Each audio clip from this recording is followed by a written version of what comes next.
I shroud my videos not to bring too much attention to the Ibmo movement. Shout out to Black Ram 313. Shout out to Red Pill Reddit's Manosphere for exposing me to this information. I believe that black men of our ever-changing generation should know for themselves the true nature and power of women. What we need to do is to understand women, and in our case, black women, and of course, women in general. It is only then that we may be able to negotiate and deal wisely with them. One could even learn and master female power structure to create myriads of opportunities for themselves in business. I felt the necessity and the sense of urgency to produce this work, indeed for the benefit of every man. As a continental African, I carefully reviewed the submissions of a Nigerian cultural critic, poet, and Occidentalist, Chiwezu Ibekwe, in his book titled The Anatomy of Female Power, first published in 1990 by Pero Press, and also printed and sold in Europe and America. It brings to his cultural analysis his skills as a journalist, his experiences as a traveler, and his training in various disciplines, mathematics and philosophy at the Massachusetts Institute, American Studies and History at Buffalo, and postdoctoral research in economics, again at the Massachusetts Institute of Technology.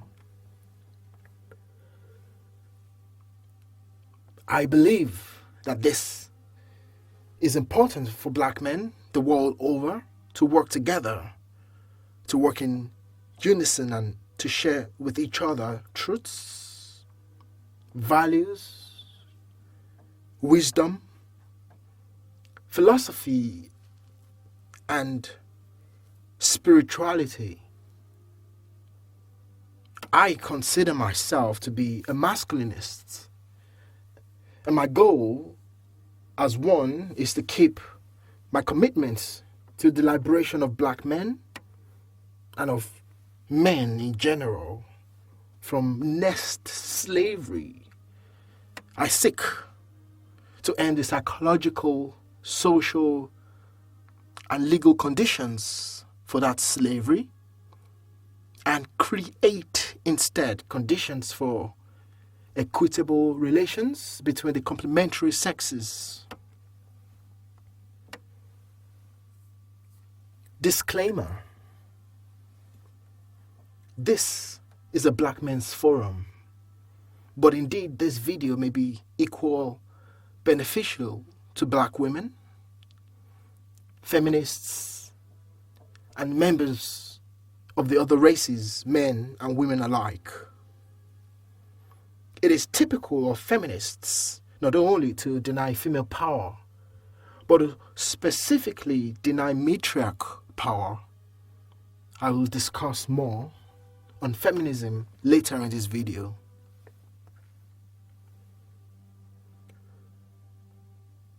Marie Corelli, a British novelist, once said, "The object of woman's existence is not to war with man or allow man to war with her, but simply to conquer him and hold him in subservience without so much as a threat or a blow. Clever women always do this. Clever women have always done it." Essentially, it says that the object of the woman's existence is not to war with man or to allow man to war with her, but simply to conquer him and hold him in subservience without so much as a threat or a blow. Women let men work for them, think for them, and take on their responsibilities. In fact, they exploit men. Women are far from powerless. Women do get and always did get what they want, be it riches or thrones or the head of John the Baptist, or routine exemptions from hardships and risks which their men folk are obliged to endure.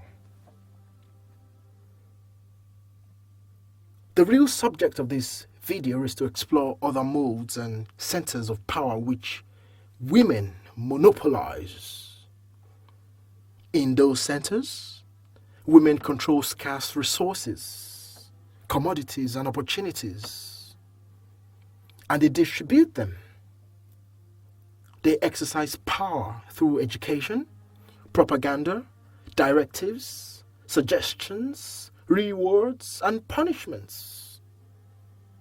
They wield instruments of persuasion and coercion.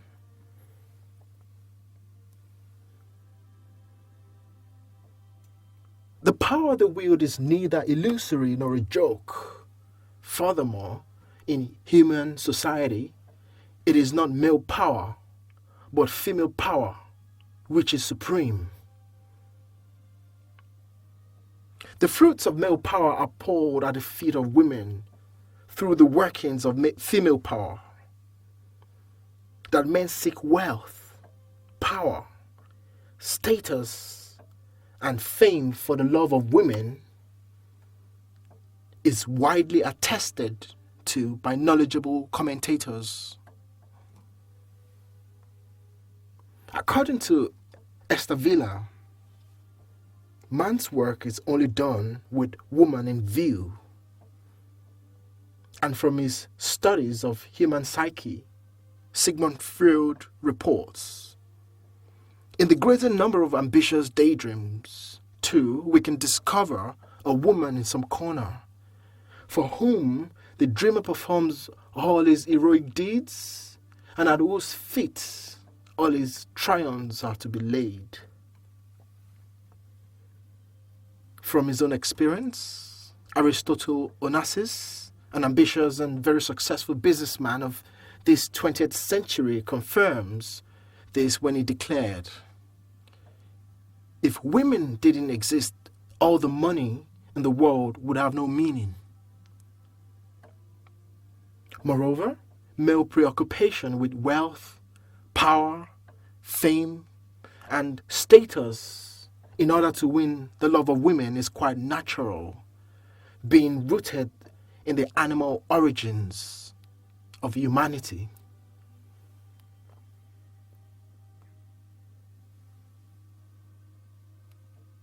As Robert Hardy reports, it would be unreasonable in the light of our new knowledge of animal behavior to conclude that feminine attraction for wealth and rank and masculine preoccupation with fortune and power and fame are human aberrations. If the natural goal of male power is to pay tribute to women, then male power is naturally tributary to female power. If, however powerful a man may be, his power is used to serve the women in his life, that would make dubious the notion that men are masters over women.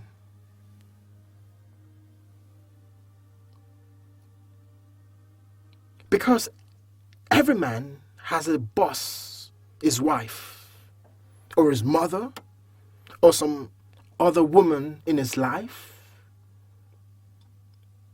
men may rule the world, but women rule the men who rule the world. Thus, contrary to appearances, woman is boss, the overall boss of the world.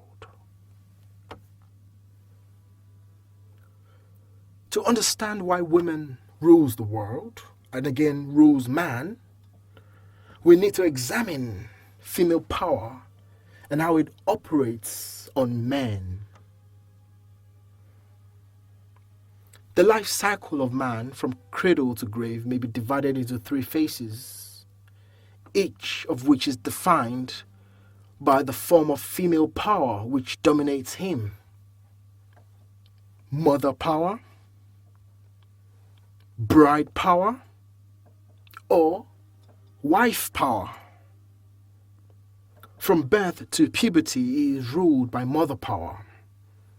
Then he passes into the territory of bride power, as exercised over him by his bride-to-be, that cuddlesome and tender wench he feels he cannot live without. This phase lasts from puberty to that of wedding day, when the last of his potential brides finally makes herself his wife.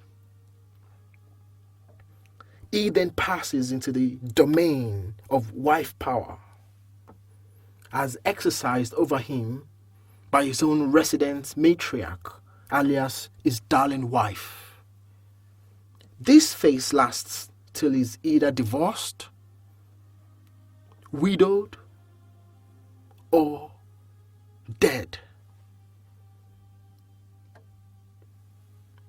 Mother power is established over him while he is a helpless infant. Bride power holds sway over him through his great need for a womb in which to procreate. If he didn't feel this need, he wouldn't put himself into the power of any owner of a womb. Wife power is established over him through his craving to appear as lord and master of some woman's nest.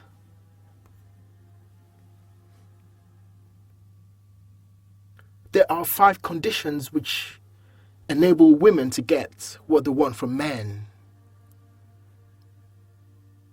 Women's control of the womb, women's control of the kitchen, women's control of the cradle. The psychological immaturity of man relative to woman, and man's tendency to be deranged by his own excited penis. The womb and the kitchen control the feelings of man. A man can be controlled by the hunger in his belly and by the other hunger which flares up just below his belly.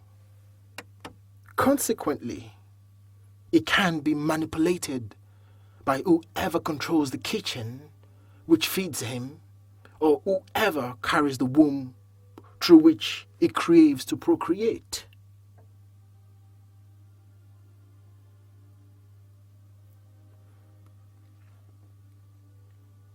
That man gives up his power to a woman are not ordained by nature or by God. Consider any man and any woman when they set out to reproduce themselves. She needs a sperm. He needs a egg. Without the one, the other cannot procreate. At the level of their complementary biological donations to the child, neither has the whip hand over the other. A fair and uncoerced collaboration is possible. The suitor or husband is rare who discovers the true nature of the courtship or marital encounter before it is all too late for him. He often does not do so till he is shoved into his grave. leaving whatever he has accumulated through a lifetime of toil and risk to his widow to make merry with.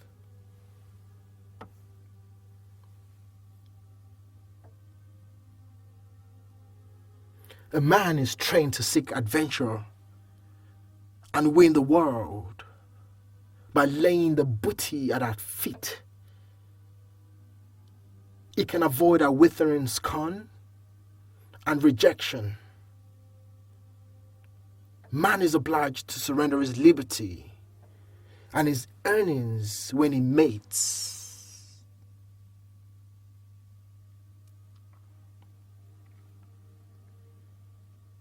In the case of England's Henry VIII, his quest for a womb that would yield him a male heir caused him to seek annulment of his first marriage so he could marry some other woman. And when the Pope denied him his wish, Henry VIII broke with the Church of Rome, set up the Church of England with himself as its head, and got his desire. When his second wife, Anne Boleyn, proved unable to bear him a male heir, he chopped off her head and married his third wife. So intense is the male craving for a fruitful womb that after a man has found one, he feels obliged to secure it against all other users. This has led many a husband to kill a cheating wife or to kill a lover and get himself hanged for his trouble.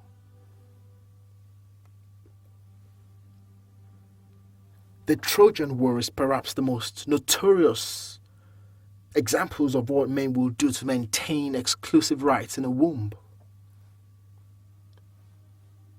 We've seen the film Troy, when Menelaus, king of Sparta, made war on Paris, a prince of Troy, for carrying off Helen, Menelaus' wife.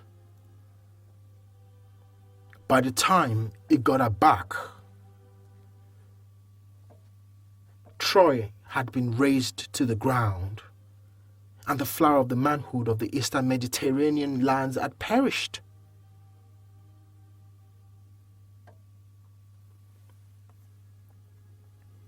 The power of the kitchen is also great, for it is the power over hunger. The kitchen is the daily operations center for female power. I know today, in our modern world, we have technology. In UK and Ireland, we have Deliveroo, riders on bike with foods in the back of the boxes.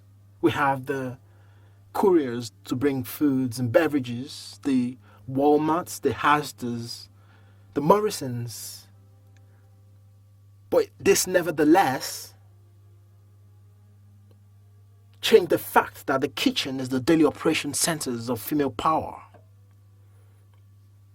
By feeding him his choice meals, or by not serving him any meal at all, the woman is the commandments of his kitchen can manipulate any man. Who rules the kitchen is therefore powerful indeed. Woe to him who depends entirely on his wives for his meals. Mothers use their cradle power in the strategic interests of female power. By conditioning a boy child's ego, it lays the foundations upon which female power will build its structures over him.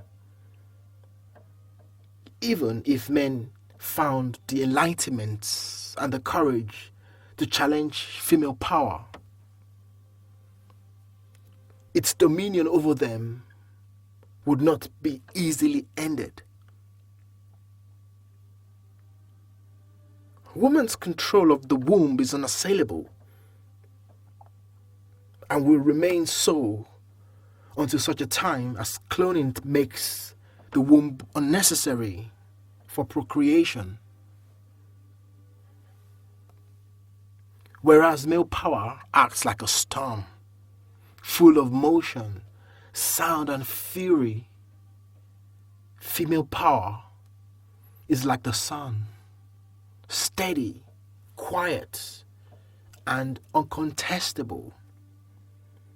Against resistance, male power backs, commands and pummels, whereas female power whispers, manipulates, and erodes.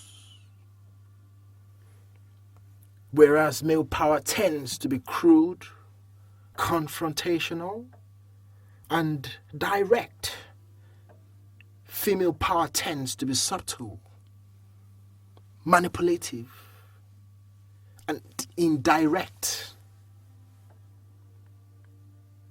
Whereas aggressiveness is the hallmark of male power, maneuver is the hallmark of female power.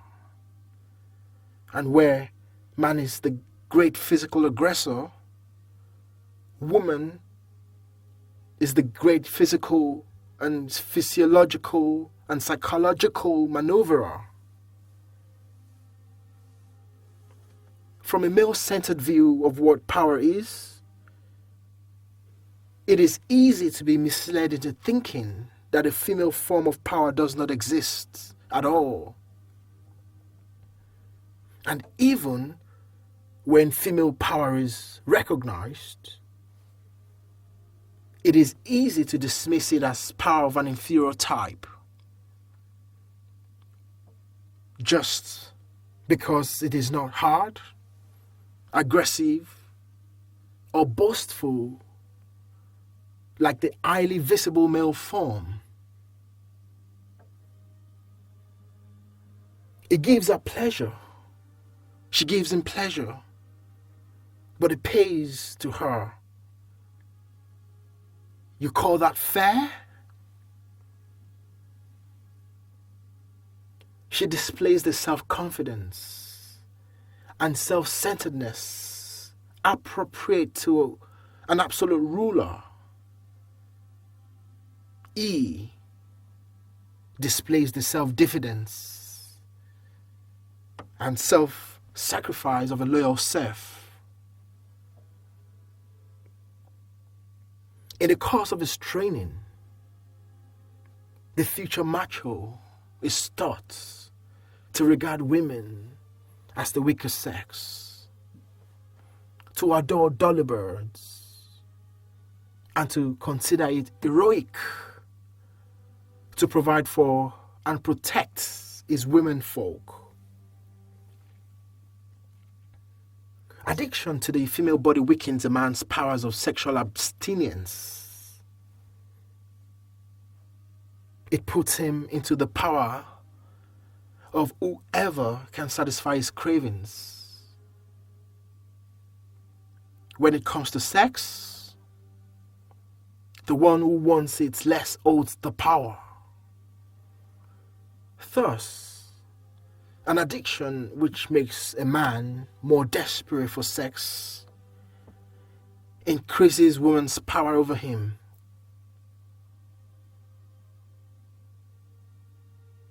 The sexiness of our own body, as enhanced by glamour tricks, is a woman's frontline weapon in the battle called courtship.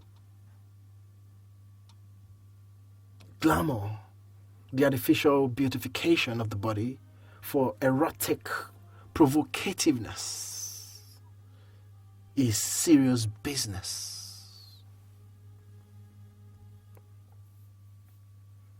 Once we remind ourselves that a woman's principal occupation is the winning and holding of at least one male slave, and that our looks are among our primary assets for this business, we must realize that man's condescending attitude to her, obsession with her looks is obtuse, not just obtuse, it's a sign of men's own folly.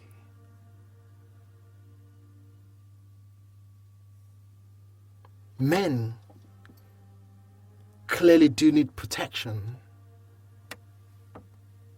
both from their own stupidity and from their own susceptibility to female beauty. Indeed, one of the best laws ever passed by men, one of the few which male legislators have passed in the male interests, was an act of the British Parliament of 1770. It said, all women of whatever age, rank, profession, or degree, who shall after this act impose upon, seduce, and betray into marriage any of His Majesty's subjects by virtue of scents, paints, cosmetic washes, artificial teeth or false hair, iron stays, bolstered hips, or high-heeled shoes, shall incur the penalty of the law now enforced against witchcraft and like misdemeanors and marriage under such circumstances. Upon conviction of the offending parties shall be null and void. Predictably, like most sensible laws in the male interests, it is not known to have been ever enforced. It was probably a dead letter before it arrived on the statute books. The female body beautiful exercises over men the mighty power of erotic incitement.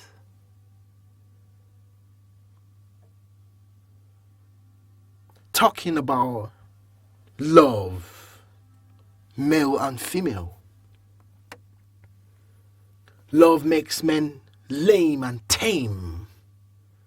The Kiswahili of East Africa once mentioned. Love is a temporary insanity curable by marriage. Francis Bacon remarked, it is impossible to love and be wise. It follows that a man in love is blind to his best interests.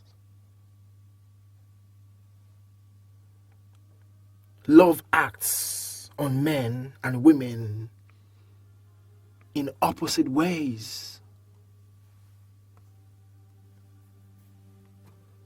Love is a disease of the heart, terrible for man's liberty, but an excellent pet pill for a woman's hunting for a slave. When love smites a man, it turns him into a dazed prey. When it possesses a woman,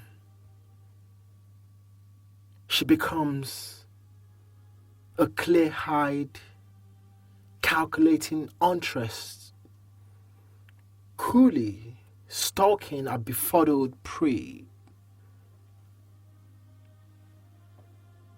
When a woman tells a man, I love you, she means, I want you to feed me, house me, clothe me, fuck me, get me great with child, and take me as your burden until I catch a better slave.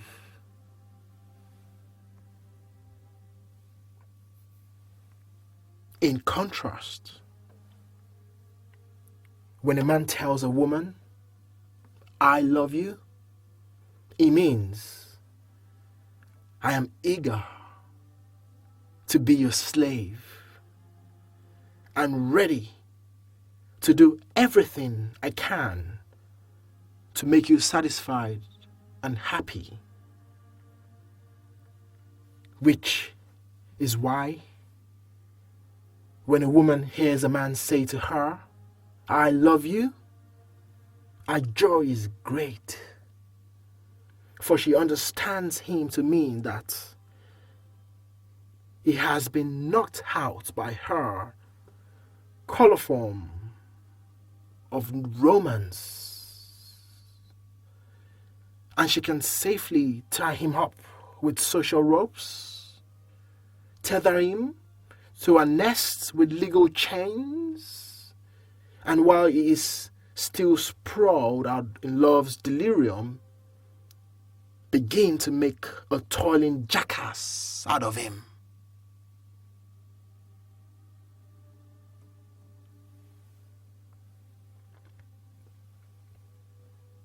Women know the world is full of changes, and that the emotion of love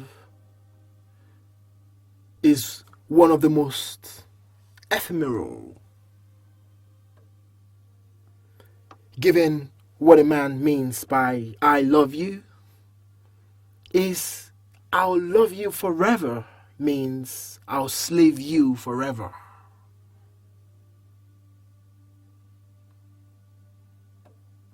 And that is surely welcome music to a slave huntress ears. Man, in his sentimentality, may refuse to acknowledge that the love felt for him by the woman who loves him is at its core a slaver's love for a slave. When she cries that her husband has deserted her, her fury is that of a slave holder whose slave has run away. If he has run off with another woman, our rage at the other woman is that of one slave holder at another slave holder who has kidnapped our property.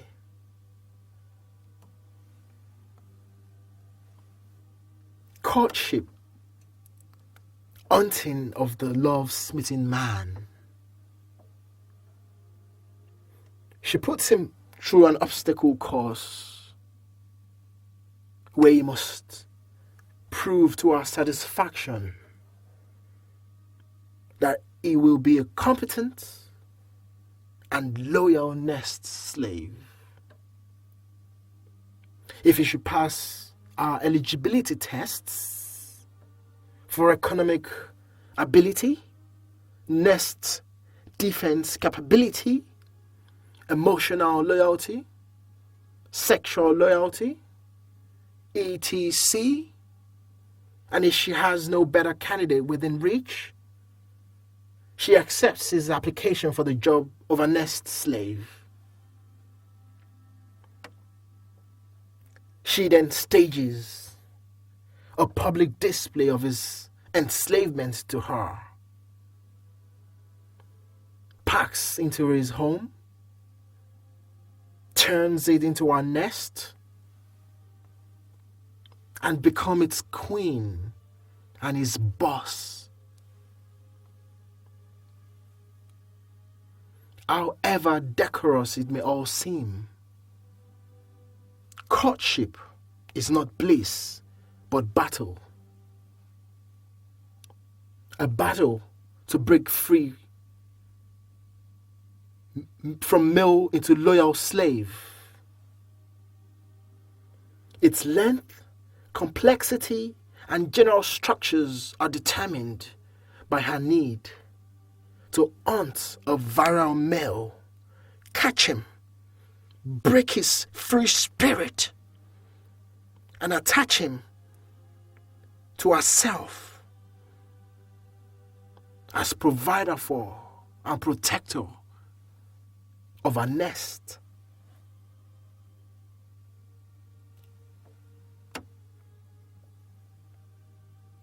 He was made to believe that as she wandered through a forest of marauding pricks, she valiantly preserved for him her vaunted virginity. She would, on their wedding night, present it to him as a unique gift to his victorious manliness.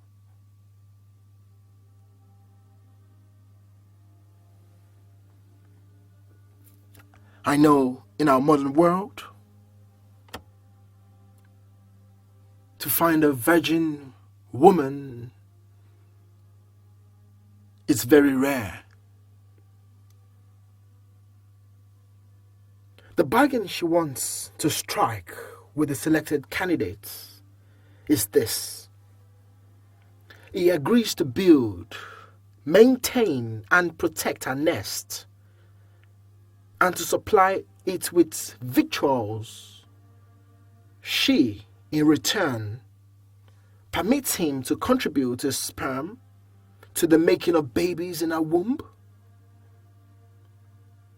Once it is understood that he is to pay with, quote, nest duties for the great privilege of inseminating her, the power position in courtship becomes clear. She who holds the priceless womb is the boss, and he is merely a suitor for a great favor. In taming her suitor, she aims to turn him into a loyal nest slave. As women and all slave owners know, if a slave has just been captured from his own original state of liberty, his free spirit has to be broken, and his loyalty has to be attached to his owner. Otherwise, he will not wear the yoke easily.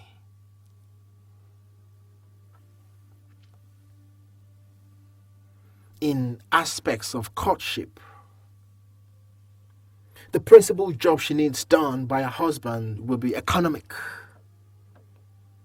He must supply the income to run her nest, especially if she herself is not wealthy, and even if she is wealthy, he will have to manage her wealth. Therefore, our first concern is to administer an economic eligibility tests on the suitor.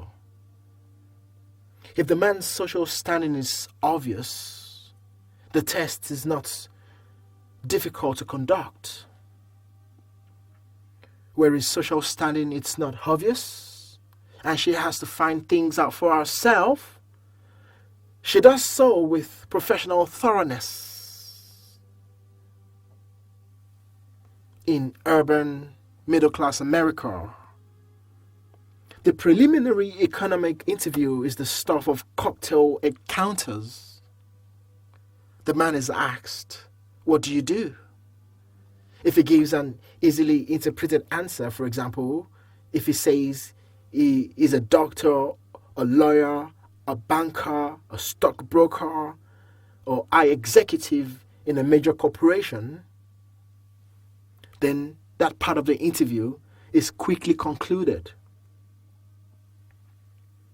If he says he's a welder, a bus driver, factory foreman, or something like that, that also settles the matter. Either way, the woman has a fair estimate of what she's really after. How much does he earn? And what assurance is there that he will continue to earn at least that much? Sparks may, however, fly if the woman cannot interpret the man's economic standing from his answer, as in this true life exchange. All women ever seem to want is a catch. If you've got one already, you're looking for a better catch. If you don't have one, you're hunting for one. If the man's abilities as economic provider and nest protector is the woman, she may start to tame him by securing 3 essential commitments from him: sexual commitments, emotional commitments, and economic commitments. Of these, economic commitment is central. The applicant must be taught to habitually devote his earnings to maintaining a nest and herself. All other feeders at his throat must be banished.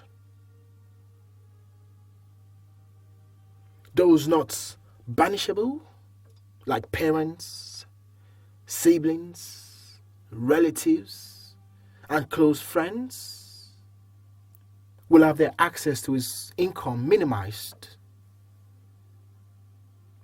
If he is the generous type, his impulse must be curbed, and he must be trained, if need be, to hand his pay packet directly to her each payday.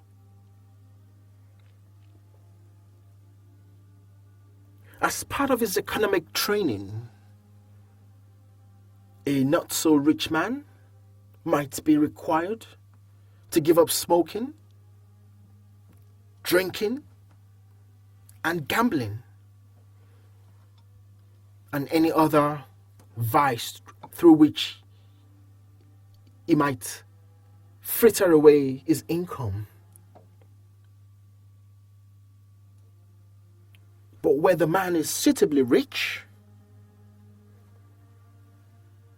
she may be content simply to train him to spend most of his income on a good and lovely self. She also makes a point of training him to be sexually loyal to herself. This is partly to minimize the risk of losing his economic commitment to her. As she well knows, male-female attachments are notoriously vulnerable to better sex. Should she fail to fix his roving eye on herself, or fail to tie down its wandering lusts, he might become sexually addicted to another woman after some chance encounter. A woman who grabs his balls away from her could then grab his purse away too.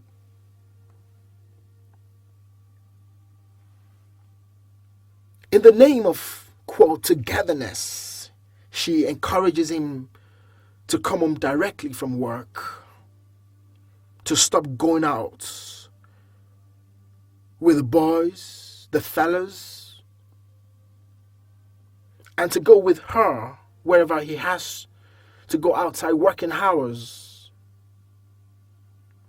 In effect, she makes herself his chaperone, ostensibly because of a great love, which could not bear any separation. In fact, of course, it is so that harm in harm together everywhere, she can keep a jailer's eye on his dick.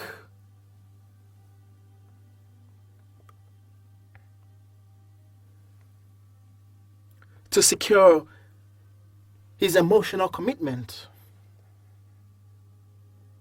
A woman will train a man to attach his feelings inseparably to herself, for getting him to propose. A woman has many weapons at her disposal: lusts, love, romance, and motherly care. She can addict the suitor to her body through lust, or afflict his heart with deep tenderness towards her through love, or make him lose his head over her through romance, or accustom him to the comforts of a well-ordered home, motherly care. Each weapon is aimed at some suitably vulnerable part of his being. To soften up a man to the point where he proposes, a woman can either withhold sex from him or lavish it on him. In the sex lavishing tactic, the woman gives him sex quite readily and freely till he's addicted and can no longer do without his regular dose.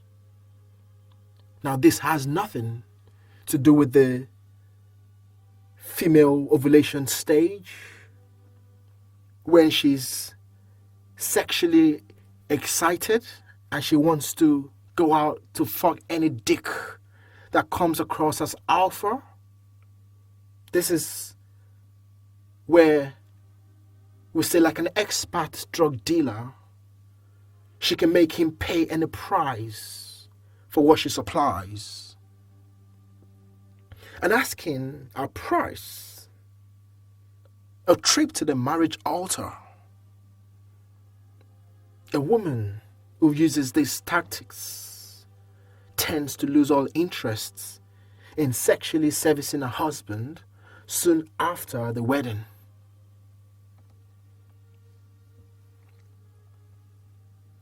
When converted to her frustration theory of value, it values her even more for her very refusal to have sex with him.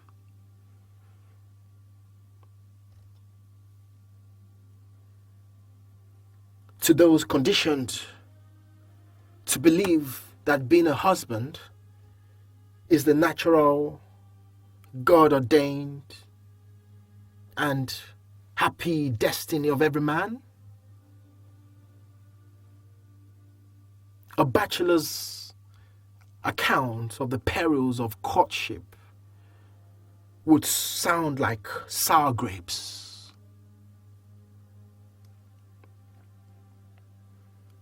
The conspiracy of wedding. The bride is happy because the wedding is a triumph ceremony marking the end of her manhunt, marking the beginning of her retirement on the earnings of her husband. She has spotted a suitable male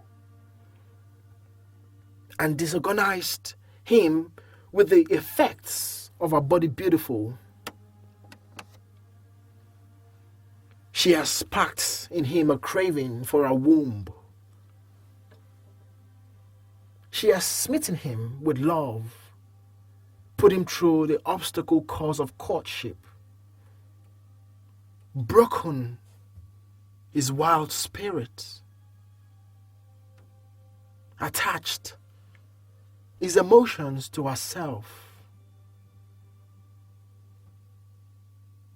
and taught him his commitments and duties. She has gotten him to propose and is about to bring him before the public to accept to be a nest slave.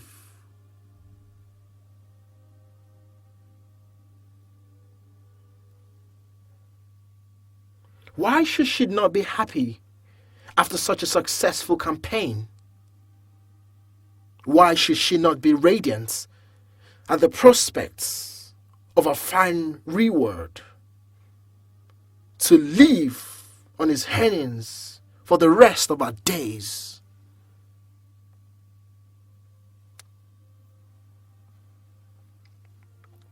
It is the woman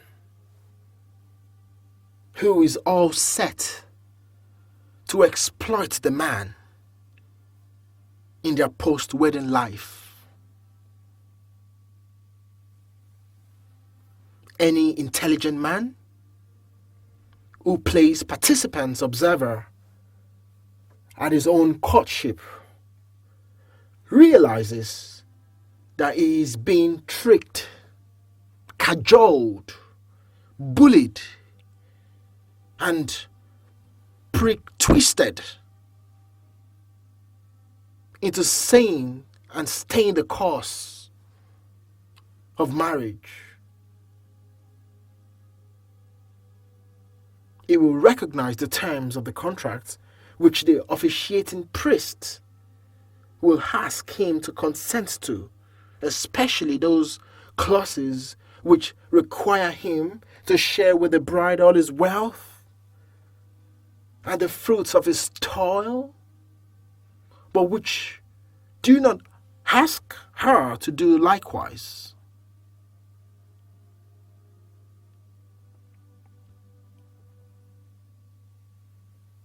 Black men must realize that a wedding is not a triumph for the man, but most men either are too daft to recognize that, or are too intimidated to do anything about it. What, it may be asked, about brides who bolt from their own weddings? But when she does bolt from her own wedding, it is usually because she has spied a much better prey. Perhaps a previous lover with whom she had lost touch, who suddenly turns up and indicates that he is available.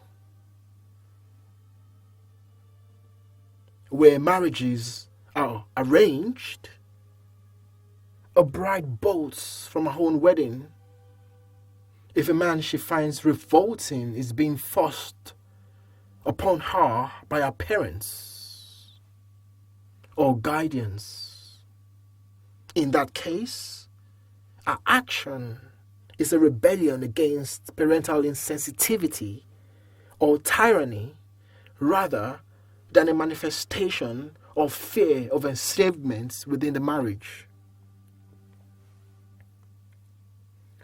You can almost read thoughts in her mind as she hugs and kisses him in front of the wedding guests.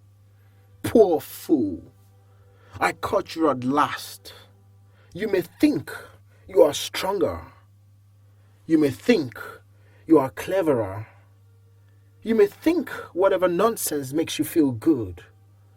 But you are now my official nest slave. And if you ever try to escape, all of society, all these people who have witnessed this day will restrain you. The wife power. The grand preoccupation of wife power has its prime objective to keep the husband productive enough of wealth, status, power, fame, etc., as will satisfy the wife's own ambitions, and to keep him from running away however harrowingly she exploits him. Once the next slave has been brought home, the poor fellow is managed ruthlessly. He is given his assignments and made to perform them. He is routinely henpecked and spied on. If he is particularly recalcitrant, he is threatened with starvation, with loss of peace of mind, or with loss of sexual privileges.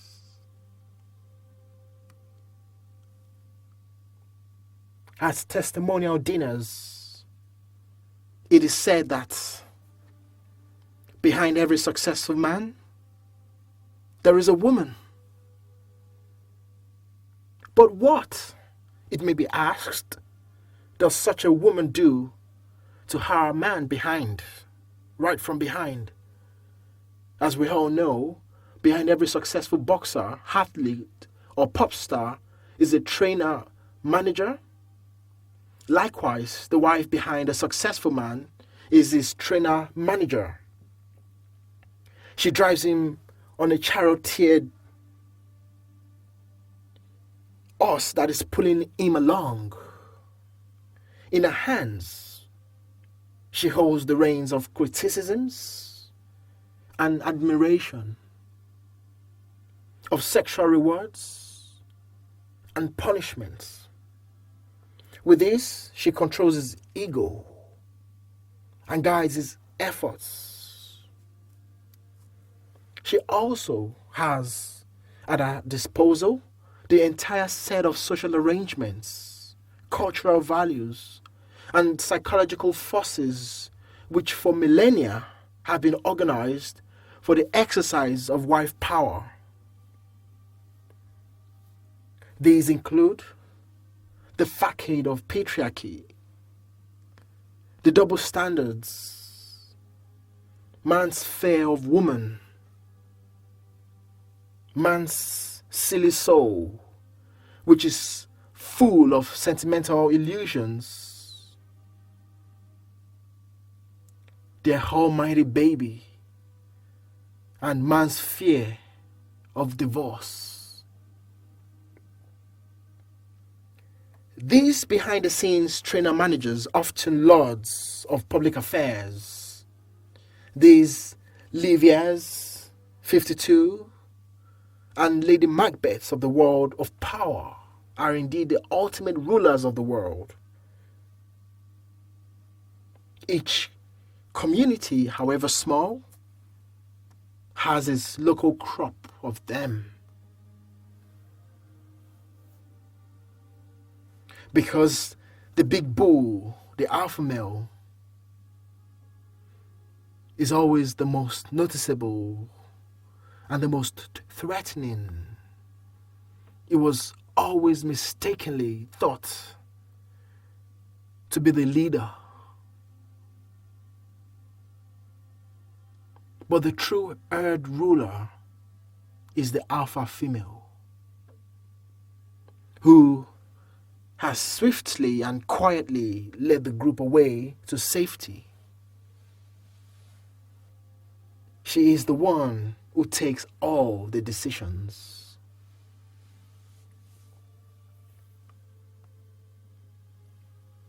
If he dies defending her nests, she weeps for a day or a week and sets out about recruiting another nest guard. Some of these laws, passed by all male legislators, are monuments to female rascality and misandry. For example, long before women got the vote in the United States, there were laws against prostitution, a service which men needed to lessen the tyranny of frigid or sex-striking wives? Also, there has long been an anti-husband bias in the marriage and divorce rules of the Western world. A bias which, in some cases, gave the family house custody of the children, etc. When she declares that she is weak and lays her head on his chest and weeps to prove it and lets him make the decisions, she simultaneously massages his ego and exploits him. She offloads high pressure, high risk jobs onto the patriarch and takes for herself the superior but safer position of the power behind the throne. Thus, behind the patriarch stands his matriarch. She runs her world by running the man who runs the world for her.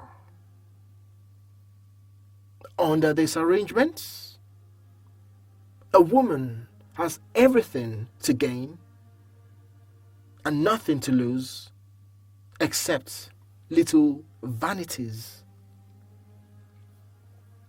Behold the matriarch, the great queen bee, in all her power. Here is the power to manipulate from hidden and protected places. She is the supreme executive, excellent at delegating the most burdensome and dangerous jobs to her chief lieutenants, alias the patriarch. And the patriarch? He is simply a foreman, a glorified foreman, who oversees the work in the fields, with his ego well massaged by the trappings of nominal leadership. He gladly supplies his matriarch to the best of his abilities with wealth, honor, status, and fame. Each day, he spends 18 hours or more as an agent in the great, wide, rough-hand tumble world. And while he is in office, working up hypertension or a coronary, she lounges at her sauna or her hairdressers, or she enjoys herself shopping, spending his money, or nattering away with her fellow queen bees at the bridge table. His are the risks and hardships, hers the leisured enjoyment of the rewards. Our motto, in effect, is this: O patriarch, O husband, mine, suffer the burdens of leadership, but hand me its choicest fruits.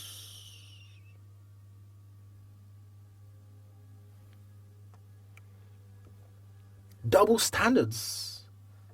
Women who complain about the double standards almost always point to the general tolerance for male philandering and the constructing sensual of female philandering. Essentially, men are expected to provide economic support for women, but women are not expected to support men. Again, in the United States, the husband was legally obliged to support his wife, regardless of her income and wealth, but the wife had no obligation to support her husband. Her income was entirely her own, to spend how she pleased. She had no obligation to contribute money to support her family unless her husband was unable to earn a living and would otherwise become a public charge. Everything possible is allowed such as adverts with images of nude females in provocative poses, as well as live women in scanty dresses on the streets, which puts men in a state of sexual unrest. But little or nothing is allowed into the environment which would similarly disturb women. Thus, the environment is polluted into a sexual stimulant for men, but is left sexually serene for women. Men are trained to initiate sexual contacts, women to be restrained, and even to offer coy resistance to sexual advances from men. This difference in conditioning puts control of sexual encounters in the hands of women.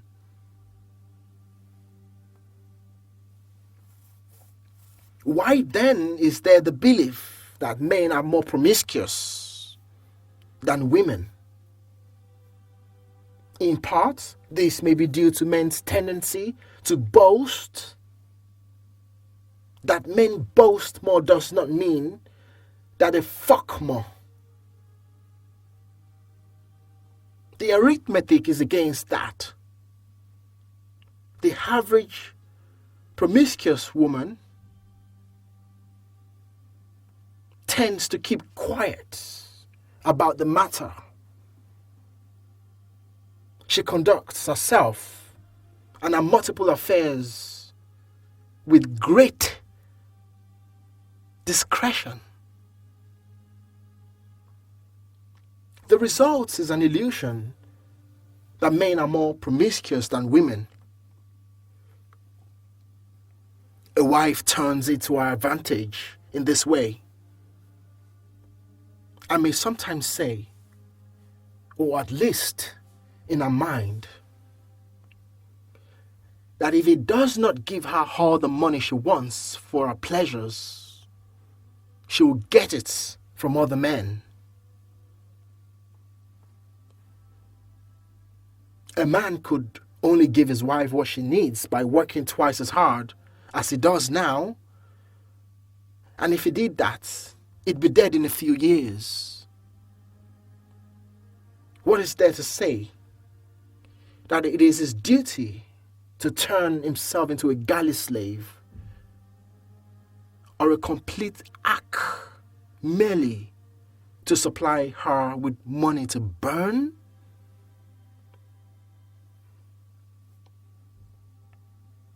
Some men in the world's more pragmatic cultures operate on the principle that no matter what a man provides his wife, she may still prostitute herself for more. Therefore, give her as little as possible and turn a blind eye to her warring, but collect your children from her when they grow big enough.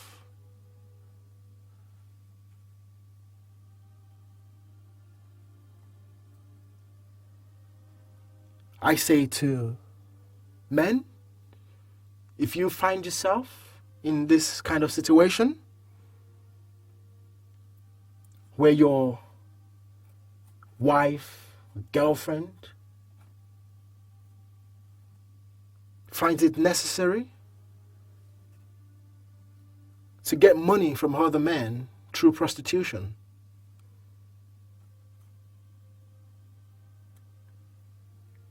it is important for you to ensure that she doesn't bring you syphilis, chlamydia, or many other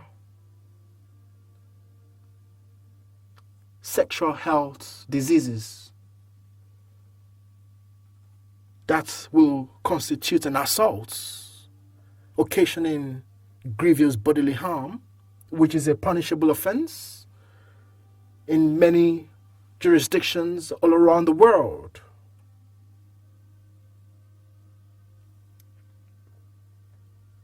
Some men, the head of the average man is packed with silly beliefs about men and women. Among the most notorious of his beliefs are that women are weak and fragile, that men are cleverer than women, that women are fickle, passive, irrational, helpless, and sentimental, that men are superior to women in the natural order of the universe, that women are mysterious. A sober look at the actual world yields quite a different picture. It shows that women are far less fragile and weak than they pretend to be. That women are cleverer than men. That their fickleness, passivity, irrationality, and helplessness are calculated instruments of power. That women are far less sentimental, but more down to earth, cynical, and ruthless than men.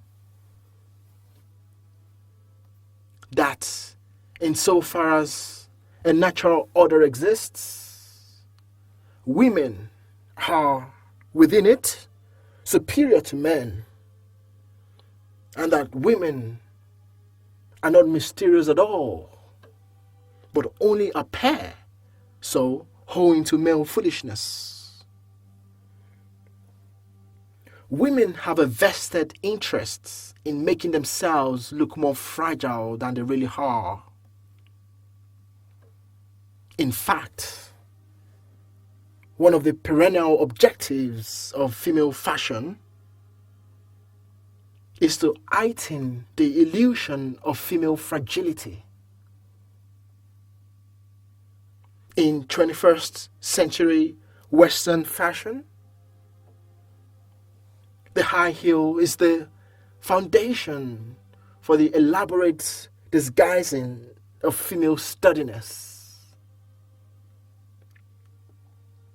The impression she has carefully created is of an adult who cannot balance firmly on her own 2 feet. And whenever a woman is sorely tempted to stop dissembling and to show just how clever she is, the female superego, alias the angel in the house, would whisper to her,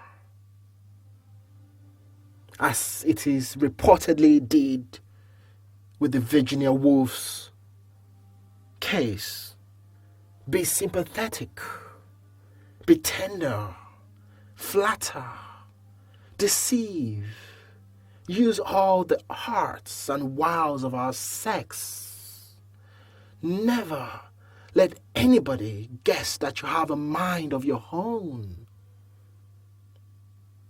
Men claim that women are fickle, passive, irrational, helpless, and sentimental. To the extent that these claims are true, these characteristics are not the marks of weakness, of inferiority which men presume them to be. Rather, they are proof of women's supremacy, and they also serve as tools of female power. The male illusion that women are sentimental probably derives from the fact that women are given to such emotional displays as hugging and crying, indulging baby talk with babies. It is therefore presumed that they are not ruthless, tough-minded, or cynical.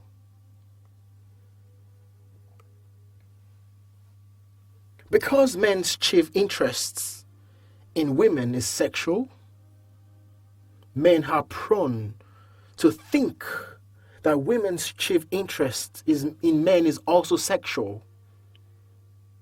In so doing, they overlook the points that men and women are biologically complementary rather than identical, and that, therefore, their main interests in each other would be complementary rather than identical.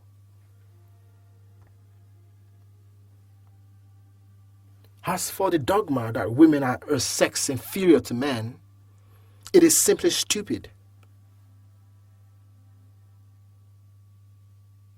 Nobody who knows the ways of the world would accept it. No man who loves his liberty, who has other plans for his life, would become or welcome being held against his wishes. When tangling with a woman's desire, a man is embattled with a predatory goddess whose appetite is implacable. Any man who would keep his freedom must also be prepared to use violence, if need be. Woman, like the slave hunter, wants to live. If you don't want to be captured, you must make it clear that an attempt on your liberty will cost the attempter's life.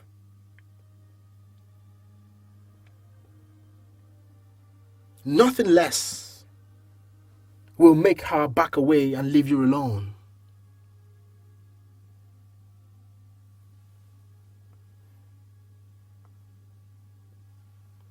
Men who insist on fairness in relationships with women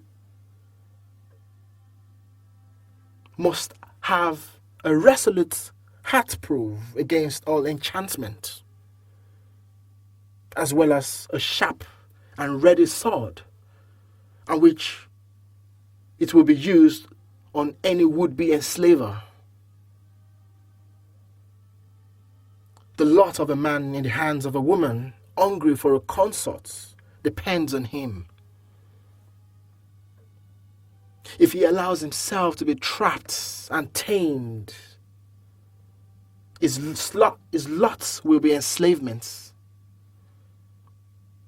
If he stands his ground, he could escape, or at least exact an equitable and symbiotic relationship. A woman's soft approach, being less resistible, may be more dangerous to the liberty of a man. Nevertheless, if a man must choose between the character of women, it is better to choose one whose heart is not a block of flint,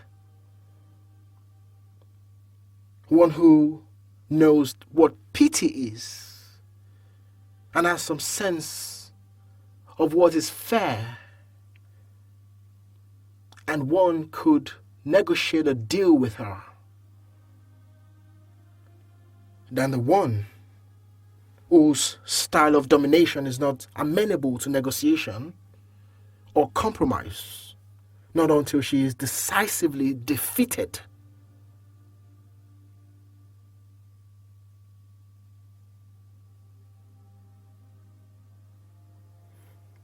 The Hebrew myth of the fall of man is usually read as a story of the fall of the human species, male and female together, from paradise.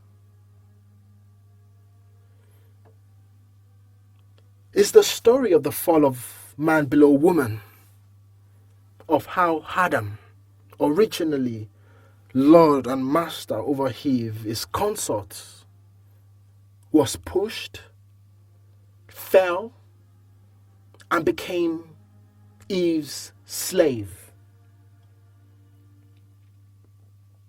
It is the story of a brilliant coup whereby woman, pleading the hardships of pregnancy and childbirth,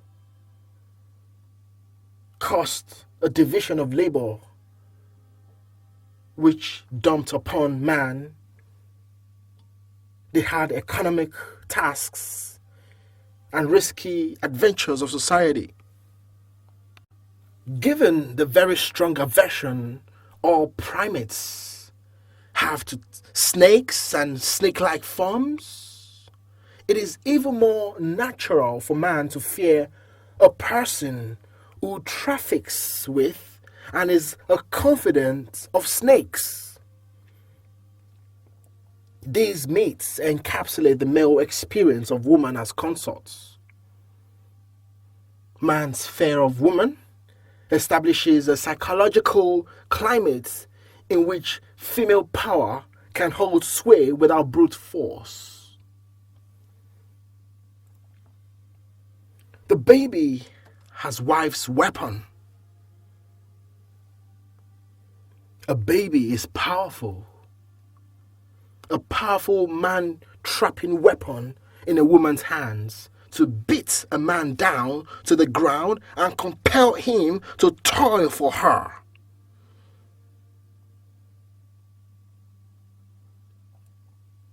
When she gets tired of supporting herself, she can throw her cares onto some hapless man by getting herself pregnant by him, knowing full well that it would take a most heartless man to abandon their child, and that where the baby goes, she, its mother and nurse, will tag along. Another factor would come into play, namely, his own reasons for wanting the child. If he wanted out a desire for an heir or a successor or an immortalizer of his name, his ambition would be defeated should anything adverse happen to the child.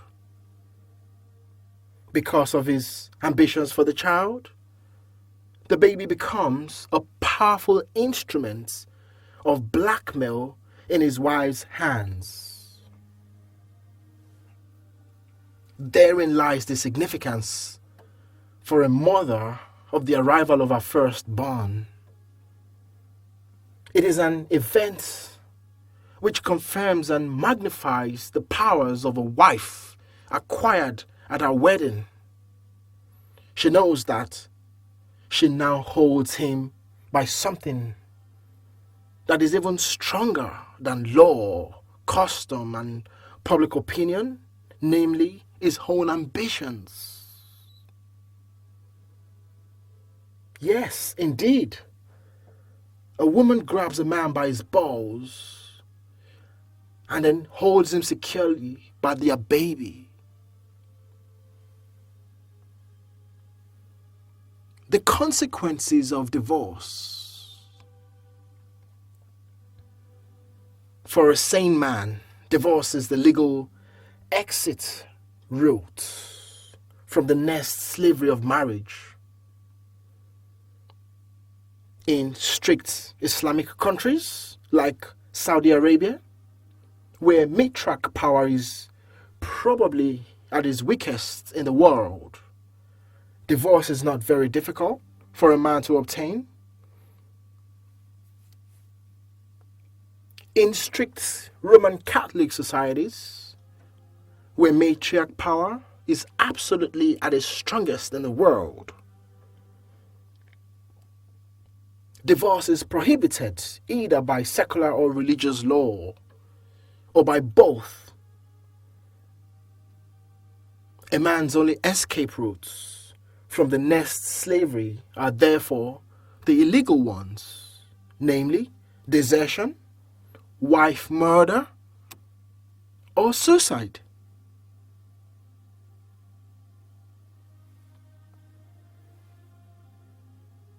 Where there is an absolute legal or moral sanction against divorce, marriage becomes, for the husband, a form of life imprisonment.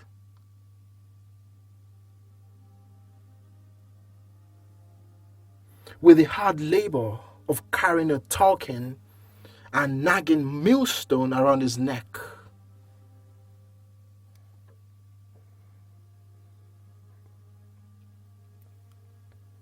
Where divorce is allowed, but is edged with discriminatory penalties against the husband.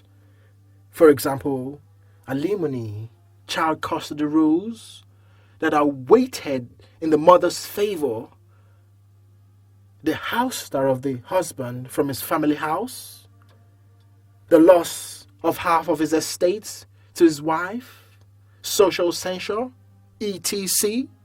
Such penalties can keep a husband trapped for life in his wife's nest.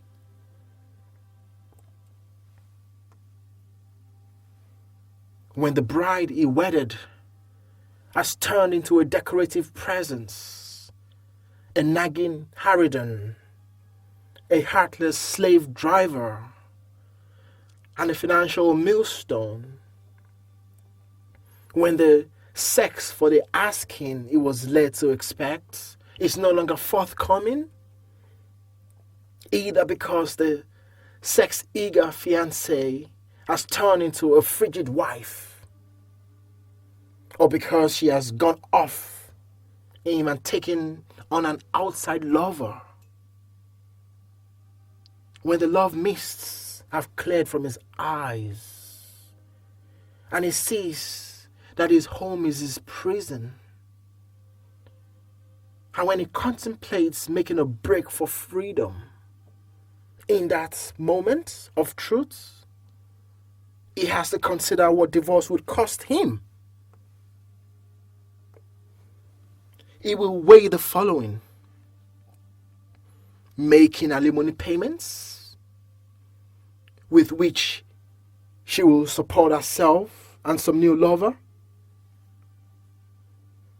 being ousted from the house and seeing it turned over to the woman he no longer loves, the fear of social censure, with loss of prestige in a society that will view him as a weak man who could not keep his wife.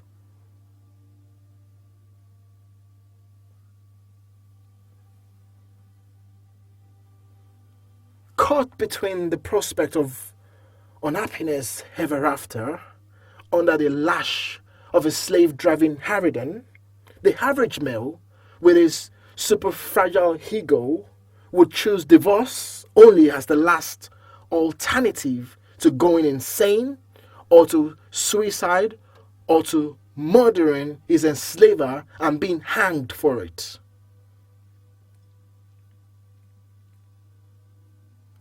Once a wife is satisfied that a husband cannot divorce her, either because divorce is illegal or theologically frightening, or because it is too costly financially and psychologically, she gets a license to be as heartless a slave driver as she likes. She will mercilessly drive him to the brink of desertion, insanity, murder, or suicide before pulling back.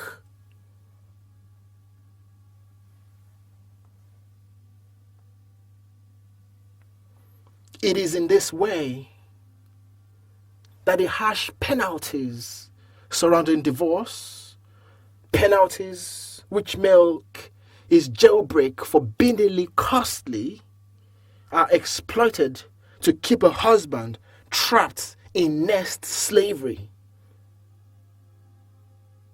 Indeed, the state and the church are the heartless jail keepers to all husbands within their jurisdiction.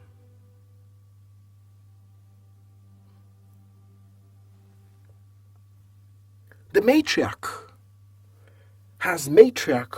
she rules her husband through her powers, both as his wife and as the mother of their children.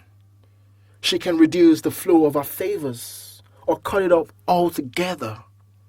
She can expel a recalcitrant husband by divorcing him and on punitive terms. A matriarch power does not show its harsh aspects unless it is either flagrantly thwarted or on the verge of being cast off.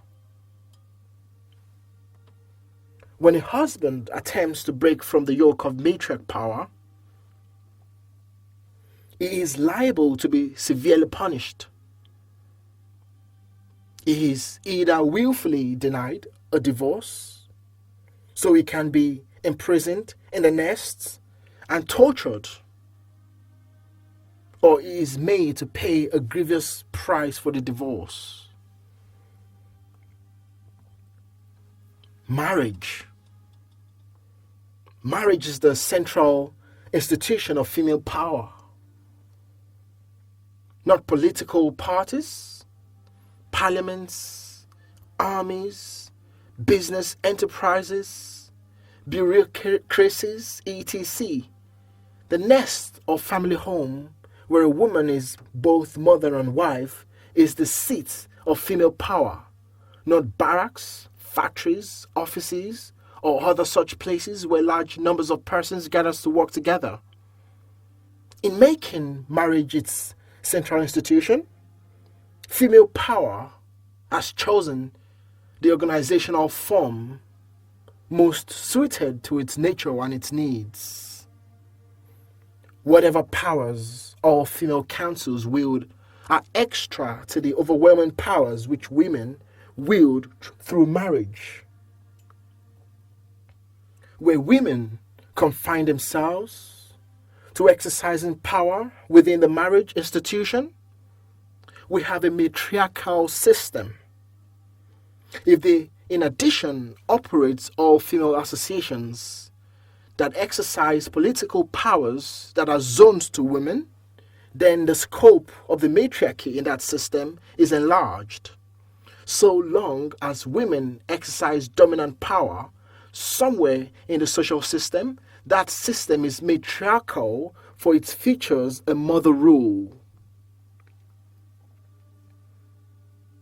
Feminism. Feminists say they want a world without roles assigned by gender, a world in which women share power and work and status equally with men. To help us assess feminism, we ought to note that in their attitudes to men, there are three basic types of women: the matriarchists, the tomboys, and the termagants. A matriarchist is a woman who believes that a man's natural good or God-ordained role in life is to serve some matriarch or married mother, and the best way to get full service out of him is to make him think that he is the matriarch's boss. A tomboy is a woman who would rather be a man. A termagant is a woman, whether tomboy or quasi-matriarchist, who insists on showing a man that she, not he, is boss. She therefore takes sadistic pleasure in harassing and bossing men. Feminism is a movement of bored matriarchists, frustrated tomboys, and natural termagants. Each of these types has its reasons for being discontented in the matriarchist's paradise that is woman's traditional world, feminists find it politically expedient to present their aggrandizing demands in the language of liberation from oppression. Under the banner of feminism, the militant tomboy would rather be a man. The non-militant tomboy goes on to become a yuppie, a business or political entrepreneur, glad for a social climate in which, when she plays male roles, she encounters less resistance than previous generations of tomboys did. She goes into previously all-male fields and still uses to full advantage all the skills and weapons of female power. The termagant claims for herself a tyrant's absolute freedom of conduct and would punish any reaction, however natural, she provokes from men.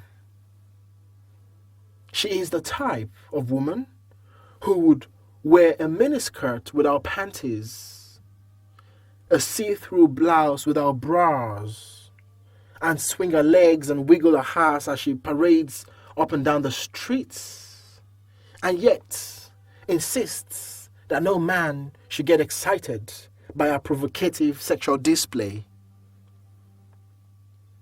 However lacking an analysis of female power, the men's liberation movement did not get very far. Most men, being machos, were thoroughly indoctrinated in the view that men rule women, that human societies are strictly patriarchal. They did not, therefore, take seriously the idea that men needed liberating. Again, shout out to the Hebrew movement. So long as feminism brought new opportunities to women, but without endangering traditional female privileges, many women were sympathetic to it. But when it became clear that gender equality might threaten their traditional privileges, feminism lost many of its female sympathizers and fellow travelers. Some elite matriarchs then decided to safeguard women's privileges from the ravages of feminism. They opposed the Equal Rights Amendments, ERA, to the United States Constitution. What the anti-ERA movements women fought to protect was the traditional matriarchist arrangements where the husband takes responsibility for decision-making, for earning the family income, and for the safety of his wife's nest. So many women wanted that arrangement preserved, that it helped to stop the feminist tide at the gates of the ERA. On masculinism, I know these days we use various terms to describe masculinism, such as the alpha male, or the beta male, the red pill, or the blue pill, the select or non-select. Shout out to Alan Rijikori. Shout out to Ron Wills. Shout out to the godfathers of the Reddit and Red Pill manosphere. To understand why men have not yet revolted in the wake of feminism, we ought to note that in their attitudes to women, there are three basic types of men: the macho, the musho, and the masculinist. A macho is a brawny and sometimes brainy factotum who has been bred for nest slavery and who is indoctrinated to believe that he is the lord and master of woman who rules him. A musho is the henpecked version of the macho who hangs like a bleeding worm between the beaks of his nest queen. A masculinist is a man who is devoted to male liberty and who would avoid nest slavery. All through history, the overwhelming majority of men have been machos. A impact minority have been mushos, and very few have been masculinists. Indeed, a very tiny minority of men have re-examined the male condition, found it to be nest slavery, and have rebelled and turned masculinists or MGTOW or red pill or just pure alpha. When young, the macho suffers from the delusion that he is stronger, cleverer, and naturally superior to the woman who controls him. However, an older and wiser macho, if obliged to confess the truth, or perhaps in the privacy of his own mind, might say, I am the captain of this ship, and I have the permission of my wife to say so. But by then, it is too late for him to be anything but a habitual macho. The modern musho, the effeminate man, is one of that breed of diffident men who have been bullied, guilt-tripped, ego-bashed, and pennies twisted into pram-pushing, diaper-changing, and breast envy. He is the befuddled, impact male who lacks the wit to recognize his male interests. He is the one of those male wives of female husbands who have been described in Julie Burchill's apt phrases as the bleeding hearts and crying males who make up the walking wounded of the modern sex war. The more articulate musho even becomes a missionary for his ends anti-male views. His pathetic wimp is quite naturally hailed by feminists as the new man. He is the Tamagans feminists' ideal man. The masculinists, or the alpha male, or the red pill. The masculinists belongs to an altogether different species from the macho and the musho. He doesn't suffer from most of the illusions of the macho. He is not drawn to macho ambitions, and his views the musho with robust contempt. As I described earlier, in keeping with his commitments to the liberation of men from nest slavery, the masculinists would end the psychological, social, and legal conditions for that slavery and create instead conditions for equitable relations between the complementary sexes. If men, black men, have not yet revolted in the wake of feminism. It is because there are still too few masculinists around. There are few alpha males around. And because far too many men are ignorant of female power and its ways and means.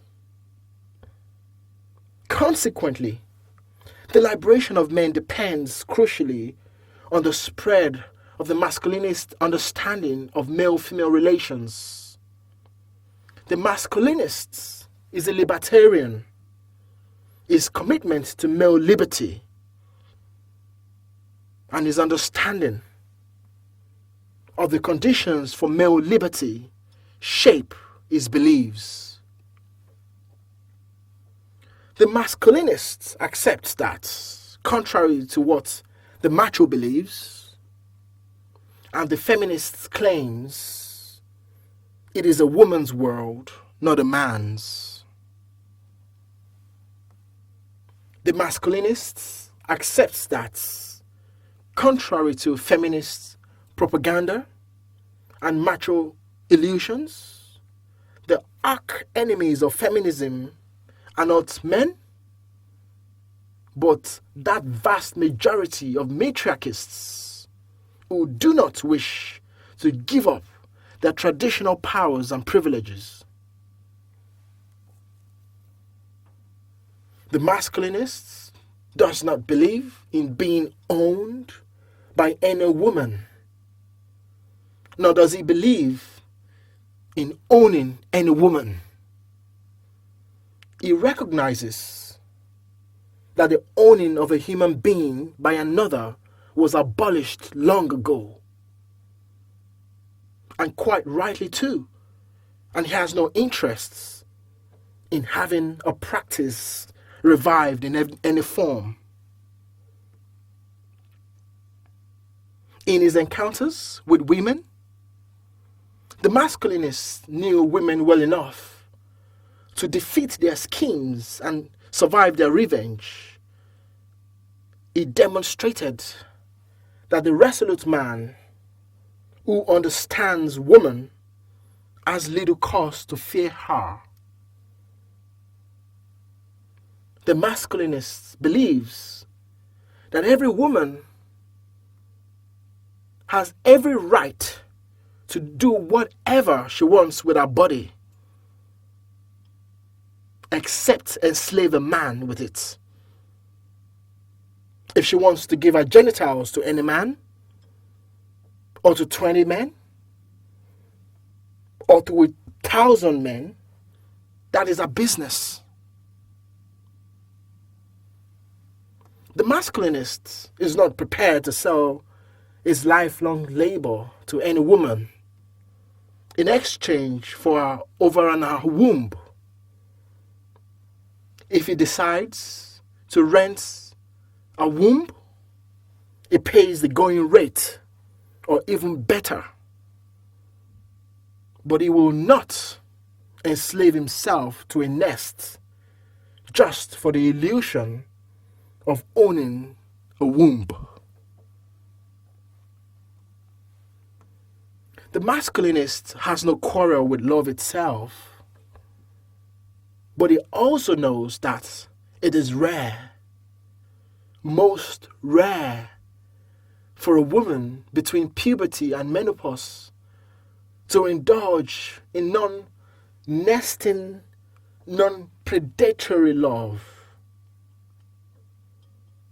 The masculinists, a wedding to him is a ceremony in which a woman is issued with a public license to ride piggyback on a man and exploit him. It therefore does its best not to wed. It does not believe in marrying to obtain support and companionship.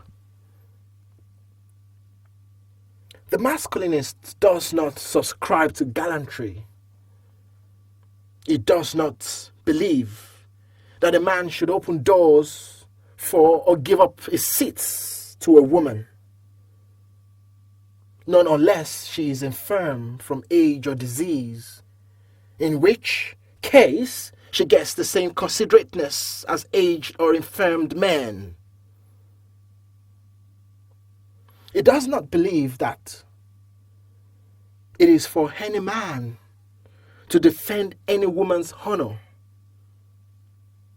He believes that if her honor matters to her, a woman is quite capable of defending it herself. The masculinist believes that every woman should protect herself. The masculinist believes that if it is all right for women to be feminists, it is all right for men to be masculinists. What is good for the goose is good for the gander. Each should therefore define and protect his own interests. But what is the male interest? Or rather, what are the sort of things that are not in the male interests? It is not in the male interest to be a nest slave or to be programmed for nest slavery. It is not in male interests to be killed by a woman when a liaison between a man and a woman breaks up, or when the woman fears the man might leave her. It is not in the male interests to be exploited through alimony payments and other rackets of divorce. Being determined to obtain his liberty, the masculinists look at nest slavery with unsentimental eyes. For only by understanding man's condition can he hope to change it. He accepts that man's subordination to woman derives from the 5 pillars of woman power. He knows that with a man's loss of control over the kitchen and the cradle, he really has never had any chance of being anything but the slave, glorified when necessary, of woman. As a realist, he accepts that woman's control of the womb will remain unassailable until cloning techniques are perfected and through surrogacy. It therefore welcomes feminists' demands that men be obliged to work as baby minders. When men get control of the cradle, they will be able to train children in the male interests and so reduce the numbers of machos and mushos in the world.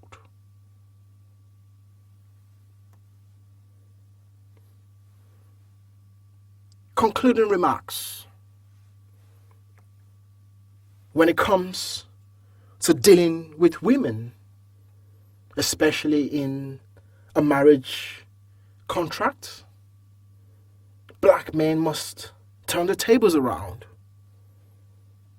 You may make it a mafia-style form of clan corporation to which its individual members pledge lifelong friendship, connections, family ties, trusts, obedience. This was the glue that held them together. Or perhaps any aspects of your personal liberty, at the very least, insist on having your own independent place of an apartment away from the wife power HQ, the family home. I would personally not give my keys to anyone, and visitations will be strictly on invitations.